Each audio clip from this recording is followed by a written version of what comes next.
Assalamualaikum warahmatullahi wabarakatuh. Om Swastiastu, Namo Buddhaya, salam kebajikan.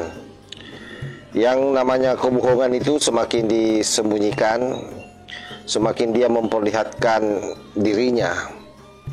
Hal ini mulai terungkap dalam kasus ijazah Gibran yang dipersoalkan oleh Pak Subuhan. Banyak orang yang bertanya siapa di belakangnya Pak Subuhan ini. Saya pun juga bertanya-tanya seperti itu, karena dulu Pak Subuhan ini juga sempat menggugat Anies Baswedan karena dianggap sebagai orang dari Yaman yang kemudian mencalonkan diri menjadi calon presiden. Sehingga bertanya-tanya saya, siapa di belakangnya ini orang? Nah, biasanya anak Abah yang menggugat, tapi ini juga ternyata pernah menggugat Abah. Akhirnya terblow up satu informasi yang saya kira sudah sangat viral di kanal-kanal media sosial ya. Ternyata Pak Subuhan ini adalah kader Partai Demokrat. Jadi kurang lebih seperti Panci betul bahwa dia sudah mundur dari pengurus, tapi biar bagaimanapun juga dia adalah kader Partai Demokrat. Dia pernah menjadi Menteri Menpora yang memperandakan olahraga di Indonesia kan.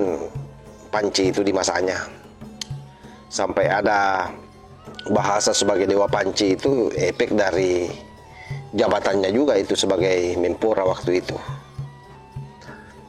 Nah, ini betul-betul sudah tidak masuk di akal ya.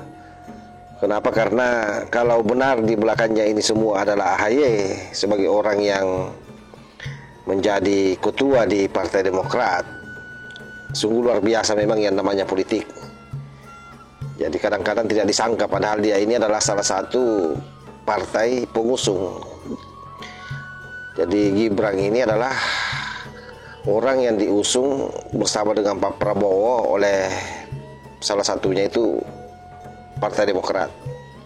Sekalipun dinamikanya waktu itu memang sangat luar biasa, karena sebelumnya AHY berharap bisa dipaketkan oleh Nasdem dengan Anies Baswedan, tapi rupanya Nasdem lebih memilih Caimin waktu itu. Akhirnya karena itu kemudian boleh jadi kekecewaannya juga Pak Subuhan ini waktu menggugat Anies, karena itu bosnya tidak jadi dijadikan cawapres oleh Anies Baswedan. Nah, ini coba kita lihat dulu cuplikannya sahabat ya, sebelum kita lebih jauh menganalisis kenapa bisa sampai kemudian Demokrat ini terseret-seret masuk dalam pusaran isu ijazah Gibran Rakabuming Raka.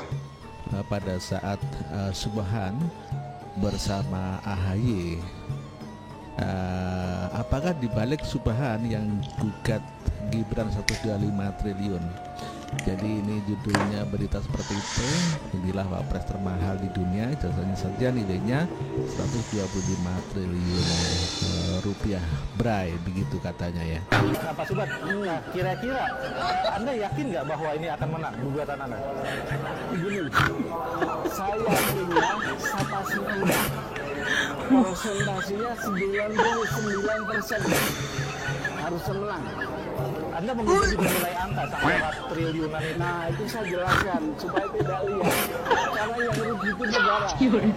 Maka nanti uang itu kalau dapat, saya minta di-store ke negara, dibagikan kepada seluruh rakyat Indonesia. Kalau dihitung cuma goceng, ya kan?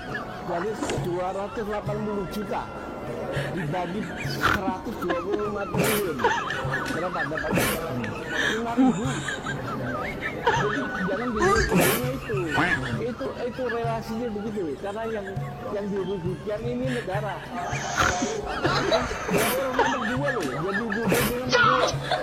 Saya kira jelas sahabat ya. Padahal sudah luar biasa Demokrat mengelak ya, bahkan pernah mengancam akan melaporkan Pak Jokowi. Waktu Pak Jokowi mengatakan ada tokoh, lalu kemudian Ade Darmawan memperjelas bahwa berbaju biru.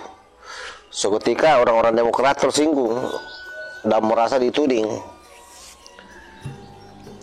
Ya silakan mengelak, cuma kan faktanya bahwa Pak Subuhang ini juga kader Demokrat. Itu yang agak berat sebenarnya, kita meyakini bahwa bukan Demokrat di belakang ini semua. Termasuk yang mempersoalkan ijazah Pak Jokowi itu juga sangat berat ketika kita mengatakan bahwa bukan Partai Demokrat di belakangnya, karena sekali lagi Roy Suryo memang sudah dipecat atau sudah mundur ya dari kepengurusan Demokrat, tapi kan bukan berarti dia mundur dari kader Demokrat. Sebab bagaimanapun juga dia pernah menjadi menteri dan bahkan pernah menjadi anggota DPR RI dari Demokrat. Jadi susah untuk rakyat menerima kalau misalnya AHY CS ini merasa tidak ada di belakang ini semua. Apalagi kita tahu bahwa 2 hari yang lalu Panci juga ikut di pameran yang dilaksanakan oleh SBY, pameran lukisan. Nah, ini coba kita lihat dulu bukti videonya sebelum kita lanjut. Mari kita masuk ke ruangan pertama.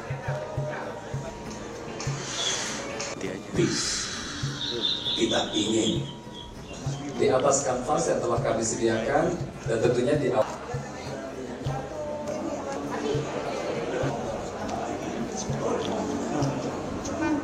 Kusumo kami persilakan.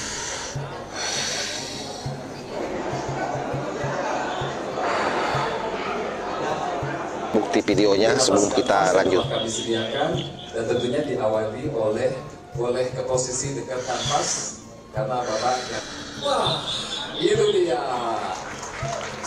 Oke, Pak Agus, dan berikutnya Wakil Ketua akan dilukis oleh pelukis kita. Yang ada di dalam ruangan, saya lebih baik. Jadi saya kira itu saja yang bisa saya sampaikan. Mari kita masuk ke ruangan pertama. Komunitas seni SBY adalah satu, sekali lagi, eksperimen yang pantas kita sambut. Nah, sudah lihat kan bagaimana Roy Suryo hadir di situ di acara tersebut. Itu 2 hari yang lalu itu, sahabat. Sehingga saya pernah mengatakan bahwa sebenarnya ini pertarungan 2029. Jadi memang banyak juga pengamat yang memberikan gambaran bahwa 2029 itu pertarungannya bukan pertarungan presiden, tapi memang pertarungan wapres. Nah, kalau misalnya tidak ada masalah sampai 2029 ini Gibran tetap menjadi wapres, lalu kemudian maju lagi mendampingi Prabowo, maka otomatis di tahun 2034 itu menjadi tiket yang paling istimewa, istilahnya karpet merah bagi Gibran untuk menjadi presiden. Lalu kita mencoba flashback lagi pada saat Pak Jokowi hadir di acara PSI. Beliau dengan tegas menyatakan bahwa PSI nanti akan menjadi partai besar, tapi bukan sekarang. Bukan di 2029, tapi di 2034. Dan inilah yang membuat kotar-kotir para politisi-politisi yang ada hari ini. Karena biar bagaimanapun, saya kira yang namanya ketua-ketua partai punya keinginan yang kuat untuk menjadi penguasa, minimal menjadi wapres. Dan kalau bisa menjadi wapres 2029, ya memang kansnya untuk menjadi presiden di 2034 besar. Jadi pertarungannya sebenarnya di situ. Terlepas apa betul ini Demokrat di belakangnya atau tidak, tapi wajar kalau kemudian masyarakat beropini seperti itu. Sebab tidak bisa dihindari bahwa Subuhang ini adalah kader Partai Demokrat, Panci ini adalah kader Partai Demokrat. Jadi semakin mempertegas posisinya semuanya. Tidak bisa ngelak.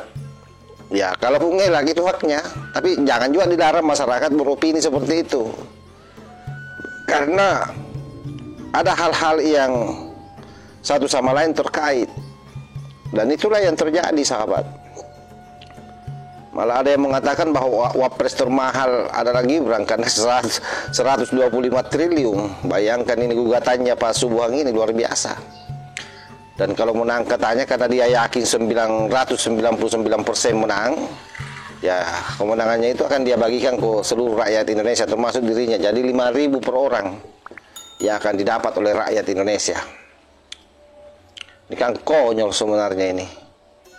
Tapi apapun itu, tetap kita akan selalu mengawal bangsa ini dengan baik. Sebab sekali lagi, yang kita perjuangkan ini bukan personal, tapi bagaimana bangsa Indonesia ini tetap utuh, bangsa Indonesia ini bisa mencapai kemajuan sebagaimana yang dicita-citakan oleh para pendiri bangsa kita. Saya kira demikian sahabat ya. Wallahul muwaffiq ila aqwamit thariq. Wassalamualaikum warahmatullahi wabarakatuh.